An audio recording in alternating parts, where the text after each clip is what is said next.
ভাই সাহেব, একটা কন্যা সন্তান হয়েছে, কিন্তু মায়ের তো নড়াচড়া করতেছে না। কি বলেন? নিয়ে আসেন তো। এই মাসুম বাচ্চা বেহেশতের ফুল, হয়তো এই বাচ্চার উসিলায় ওর মা বাবা একদিন ফুল সিরাত পার হয়ে যাবে। মাসুম বাচ্চা বেহেশতে থেকে আসছে, আবার আল্লাহ ডাকে বেহেশতে ফিরা দেবে। চলেন আমরা কবরস্থ করতে যাই। বাবা চলো। হে আল্লাহ, এই মাসুম বাচ্চাকে তোমার দরবারে পেশ করলাম, তুমি তারা দেখা রেখো। আমি তুমি একা না, তোমার বোনের কাছে রেখে গেলে। মদিনা, তুমি তোমার ছোট বোনকে দেখে রেখো। হে আল্লাহ, তুমি আমার দুই মাসুম বাচ্চারে জান্নাত দান করো। আম্মা, ফাতেমার কি অবস্থা? কোনো কথা নাই, পাথরের মতো বয়ে রয়েছে। সবাই এমন করলে হইব?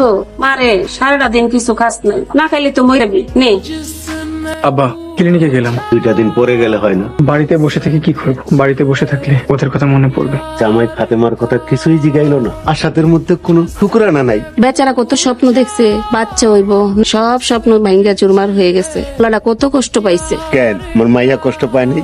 2 দিন যাবত আমার মাইয়ার কণ্ঠে একটা শব্দ নাই। আমার মাইয়াটা শোকে পাথর হয়ে গেছে। জামাই কি পারেন ওর কাছে একটু বইতে, লোকে একটু কথা কইতে? কষ্টে আমার বুকটা ফাইটটা যাইতেছে গা ফাতেমার মা।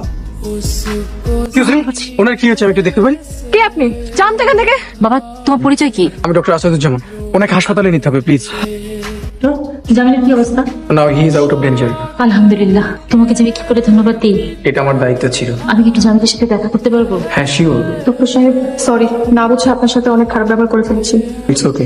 আমি একটা অ্যাম্বুলেন্সের ব্যবস্থা করে দিচ্ছি, আপনার যত দ্রুত সম্ভব ওনাকে ঢাকা নিয়ে যান। Thanks. Welcome. Excuse me doctor, আপনার একটা কার্ড দেওয়া যাবে? হ্যালো, আসসালামু আলাইকুম। মিস্টার আসাদ, কেমন আছেন? আমি নীলা চৌধুরী। সরি, তারপরেও চিনতে পারলাম না। 15 দিন আগে আমার বাবার যখন হয়েছিল, আপনি আমার বাবাকে ফার্স্ট এড দিয়েছিলেন। মনে পড়েছে। তা আঙ্কেল এখন কেমন আছে? কেমন আছে নিজের চোখে দেখে যান না, প্লিজ আসেন। বাবা আপনাকে দেখার জন্য গ্রামে চলে এসেছে। আচ্ছা ঠিক আছে, আসা যাবে। আঙ্কেল আসসালামু আলাইকুম। ওয়ালাইকুম আসসালাম। বাবা বসো।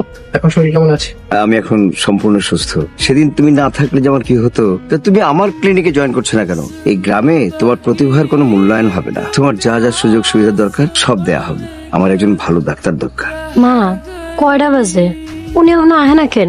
ডেলি কি একরকম যায়? কাজকর্ম থাকে না? ঠিকই করছো, উনি অনেক বড় ডাক্তার, রোগী রাইখে তো আসাও যায় না। আসাদ, আপনাকে এই অজপাড়াগায় তুমি মানায় না, তাকে আমি আরো অনেক উপরে দেখতে চাই। ইফ ইউ ডোন্ট মাইন্ড, একটা পার্সোনাল কোশ্চেন করি।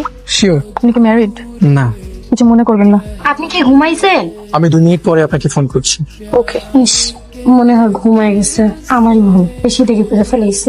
হ্যালো। সরি নিলাম, সময় আছে কথা বলা যাবে? অবশ্যই, আপনার জন্য আমার অফুরন্ত সময় আছে। হে আল্লাহ, আমার স্বামীর মন ভালো করে দাও। সন্তান হারানোর কষ্ট তিনি 2 বার সহ্য করছে। সেই কষ্টে তার বুক তোলপাড় হয়ে যাইতেছে। তার মনের কষ্ট তুমি দূর করে দাও, তারে তুমি সুস্থ রাখো। আমিন।